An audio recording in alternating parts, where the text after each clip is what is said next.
If you're ever considering threads, derma threads, then there are three options of these threads that you should understand. These options carry various characteristics to create either the pull or the support of the lateral brow. And here you are, we have three different threads. We have a large, medium, and small, but the large, medium, and small have different configurations.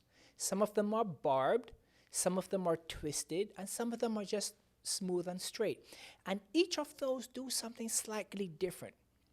If you're looking for a maximum lift or pull, meaning your eyebrows are going to slant diagonally and up as far as possible, we want to consider the barbed, thicker, and longer threads. That will support the skin, the muscle, and the fat and the ligaments from sliding back down. So one common complaint we have, or the most common complaint we have on threads, is that they don't last long. It's not that the threads doesn't last long. The threads are there for a full 8 months. The problem is they weren't done well. If threads are not done well within 2 to 3 months, you will not see a result anymore. This harkens back to technique. Technique. So with proper technique, your slant and your pull can be maximum, and that can be sustained for 9 months, 1 year, up to 2 years, depending upon your sleeping habits as well. Now we have the smaller threads. Now the smaller thread I typically use to support the eyebrow first before I start to pull. I want to grab as much of that tissue as possible to keep that eyebrow change looking natural without creating a weird crease on the upper eyelid. With that occurring, you can have a sustained eyebrow lift up. With the small spiral threads, those are just to support the skin. Those remove some of the lines and the wrinkles under the eyes, and it keeps the area uniform and smooth. So that's one of the safer routes for the eyebrow lift. Cat eye and eyebrow lift again are two different things. So now let's talk about the eyebrow lift. Eyebrow lift is taking the top portions of the brow and lifting them uniform to create not only a higher arc, but to also relieve some of the skin that may be hooding the eye, or some of the skin that's showing wrinkles under the brow, especially when we smile. Everyone's eyes drop over time due to age. And due to age, we have skin laxity. The collagens 1 and 3 actually gets looser. So imagine a suspension bridge, and you're lifting that suspension bridge up. Over time, that suspension gets a little longer, and with that, you get more drooping or hooding of the eye. With this, one option is to say, well, let's consider surgery. Well, what surgery is going to do is either leave you with a scar above the brow or leave you with a scar in your hairline. So if you're looking for a treatment option with zero scarring, then the dermal thread eyebrow lift will be your choice. Also, it's reversible most of the time. If you have surgery, it's not reversible. If you have surgery and one of the eyebrows are tilted or twisted or pulled too high, tough luck, this is you for the next 20, 30 years. However, with the threads, one of the advantages is that, number one, by 2 to 3 years, the result is over. Or if you're in skilled hands, you can actually readjust the brow slightly lower. It's not an easy thing to do, but you can readjust it. So that is one of your fail-safes. The dermal thread eyebrow lift offers you many, many advantages. It doesn't mean that surgery is better or dermal threads are better. It just means there are different options. Next, let's look at the face shape and which face shape is good for the cat eye versus the eyebrow lift. Now, as you know, we all have different shapes. You look at celebrities, some have round faces, some have leaner faces, and this is what I consider our diamond face shapes. There are four basic diamond face shapes. You have your circle cut, you have your princess or square cut, then you have your emerald or oblong cut, and finally you have your pear-shaped face. With each of these different face shapes, the eyebrow lift or the cat eye will say different things. For example, if you have a circular or princess cut shape face, you pretty much would have a much better option by giving an eyebrow lift to the lateral third of the eyebrow versus the cat eye. The cat eye on a circular face can sometimes cause the face to look wider, and this isn't always appreciated, and it's not something that we love to see. We love to see slender faces, but if the face is circular, we love to see the accents on the face that complement that face. So a circular face or a princess cut square face would definitely do better with an eyebrow lift versus the cat eye. Let's look at the oblong face. The oblong face or the emerald cut face is much longer. If we do an eyebrow lift, then that face looks even longer.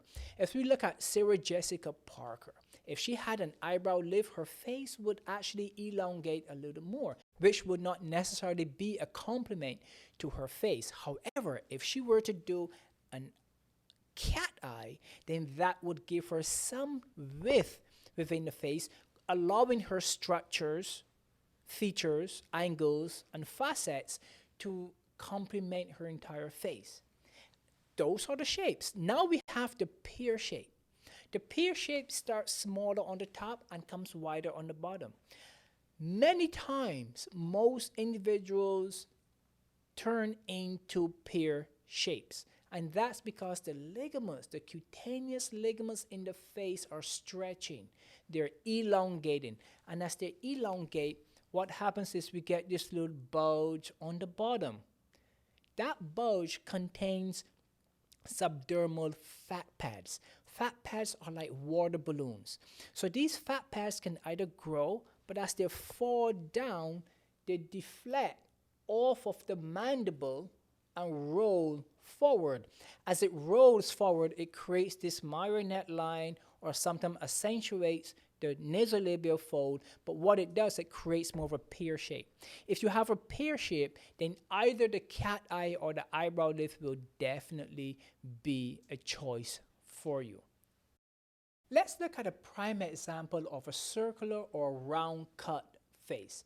Let's say Selena Gomez, beautiful girl, huge advocate for mental illness and disorders.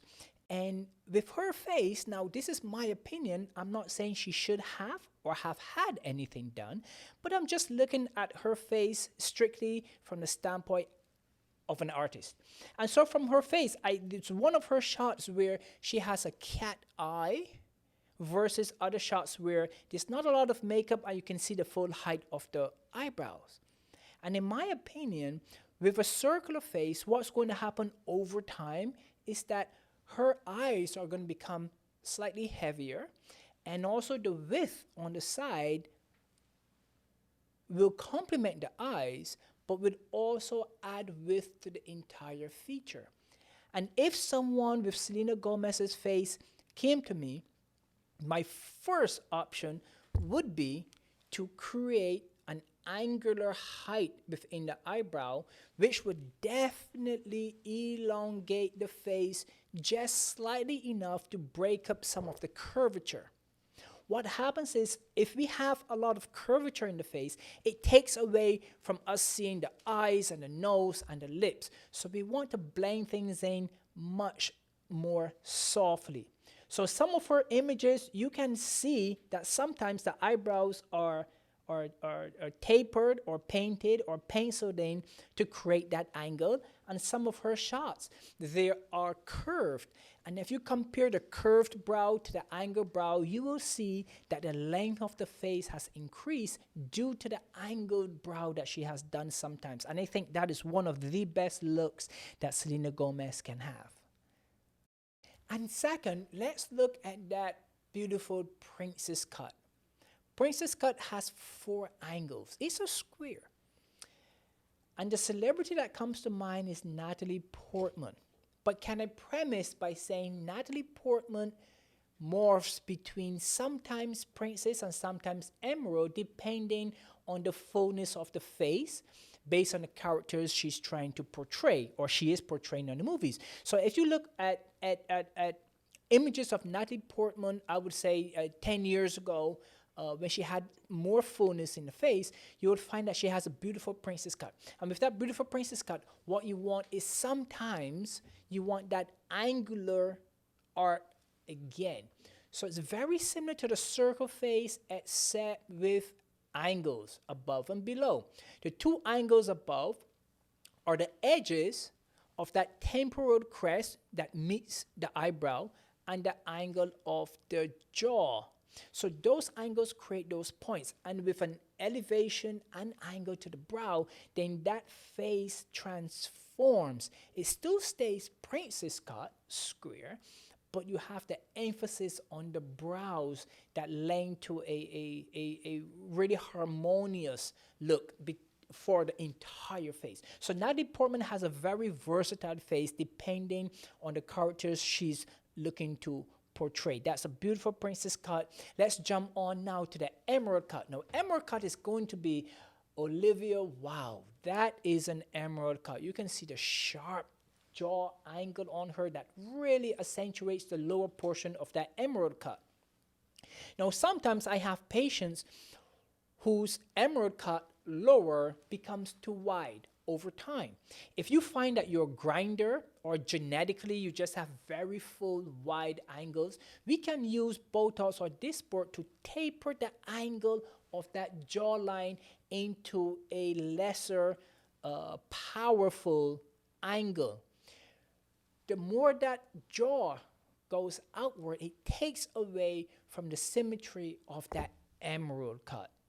And let's look at Olivia Wilde's eyebrows. If Olivia Wilde were to have peak eyebrow lift, it would accentuate the length of her face. And I will tell you, if you go online now, type in Olivia Wilde and look for her when she has an arc in her eyebrows, you will see that her face looks genuinely much longer. However, if you see a curve or flatness to the eyebrow, then you appreciate her face even more because you don't have the extremes of an emerald cut with sharp upper eyebrows. That's a fascinating example of an emerald cut face with beautiful edges. And last is going to be the pear shape. The classic pear shape have to be Jennifer Coolidge. So Jennifer Coolidge, you know, if you look at some of her images, she wears her hair long, and that accentuates the upper portion of that pear shape.